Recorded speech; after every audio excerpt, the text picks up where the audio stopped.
Hi friends, welcome back to Nizam వంటలండి. ఈరోజు మన రెసిపీలో కేవలం 2 టమాటాలు ఉంటే చాలు ఇలా మెత్తగా పొంగుతూ ఉండే దూది లాంటి స్నాక్స్ని అప్పటికప్పుడే ఈజీగా ప్రిపేర్ చేసుకోవచ్చు.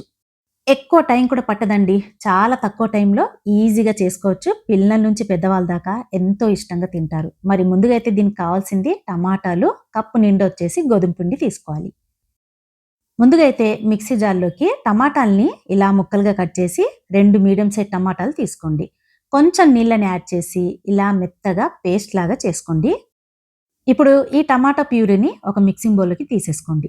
ఇందులో వచ్చేసి ఈ టమాటా ప్యూరీలోకి ఒక 1 ½ కప్ అయితే నేను గోధుమ పిండి తీసుకున్నాను.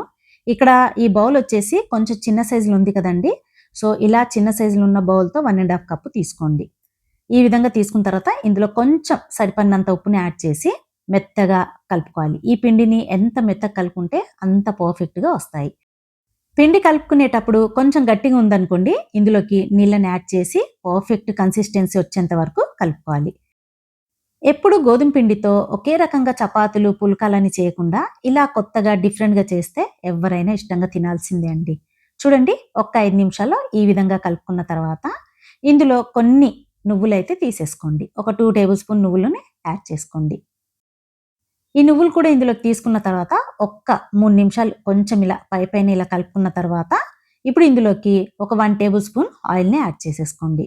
ఆయిల్ కలిపిన తర్వాత ఒక 5-10 మినిట్స్ కాస్త దీన్ని రెస్ట్ ఇచ్చేయాలండి. రెస్ట్ ఇచ్చిన తర్వాత ప్రిపేర్ చేస్తే చాలా ఈజీగా వచ్చేస్తుంది. ఇంకోటేంటంటే టేస్ట్ కూడా బావుంటుంది. మెత్తగా దూదిలాగా రావాలంటే కంపల్సరీగా ఒక్క 5 నిమిషాలు దీన్ని రెస్ట్ ఇవ్వాలి. ఇలా కలుపుకున్న తర్వాత నేనైతే మూత పెట్టేసి దీన్ని కాస్త పక్కన పెట్టేస్తున్నాను. ఇప్పుడు ఒక 10 నిమిషాల తర్వాత తీసి చూస్తాను చూడండి. ఇలా తీసుకున్న తర్వాత చిన్నగా చిన్న చిన్న బాల్స్ లాగా ప్రిపేర్ చేసుకోండి. మనం పూరి ప్రిపేర్ చేయడానికి చిన్న సైజ్ బాల్స్ తీసుకుంటుంటాం కదండీ! అదే కన్సిస్టెన్సీలో పిండిని తీసుకోండి. ఈ విధంగా తీసుకున్న తర్వాత చపాతీల్లాగా ఒత్తుకోండి. మరీ మందంగా, మరీ పల్చగా లేకుండా చేసుకోండి. మనం పూరీలు ఎలా అయితే ప్రిపేర్ చేసుకుంటామో అదే విధంగా ఇక్కడ ఒత్తుకోవాలి. ఈ పిండితో ఈ పూరీలు మొత్తం ఒత్తుకున్న తర్వాత ఒక ప్లేట్‌లోకి వీటి మొత్తాన్ని తీసేసుకోవాలి. చూడండి, మందం చూసారు కదా! ఈ విధంగా మందంగా ఉండాలి. మరీ పల్చగా ఉందనుకోండి మనకేంటంటే అప్పడాల్లాగా వచ్చేస్తాయి. చూసారు కదా! ఇప్పుడు వేడి వేడి ఆయిల్‌లో మనం వీటిని తీసుకోవాలి.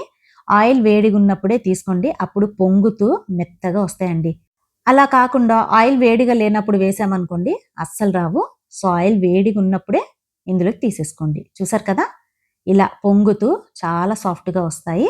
ఈ విధంగా అన్ని పూరీల్ని మనం ప్రిపేర్ చేసేసుకోవాలి. కొంచెం పూరీలు ప్రిపేర్ చేసేటప్పుడు ఇందులో టమాటాలు, నువ్వులు వేసి చేస్తే కొంచెం డిఫరెంట్‌గా వస్తుందండి టేస్ట్ మాత్రం. కానీ బావుంటుంది. చూడండి, ఇలా మనం ఫ్రై చేసుకున్న తర్వాత ఇప్పుడు దీన్ని ఒక ప్లేట్‌లోకి డిష్ ఔట్ చేసేయాలి. చాలా చాలా బావుంటుంది. మీరు మాత్రం ఈ రెసిపీని మిస్ అవ్వకుండా ట్రై చేయండి. మరి ఈ పూరీల్ని మీరు పిల్లలకి స్నాక్స్ లాగా కూడా పెట్టి పంపియొచ్చండి. చూసారు కదా! ఎక్కువ టైం కూడా పట్టదు. అప్పటికప్పుడే పూరీల్ని కొంచెం డిఫరెంట్‌గా ఇలా కొత్తగా మీరు చేసుకోవచ్చు. తినేటప్పుడు కూడా చాలా బావుంటుందండి. చూడండి ఎంత సాఫ్ట్‌గా మనకొచ్చిందో. మరి ఈ రెసిపీ మీకు నచ్చినట్లయితే తప్పకుండా లైక్ చేసి సబ్స్క్రైబ్ చేయటం మాత్రం మర్చిపోకండి. Thanks for watching friends.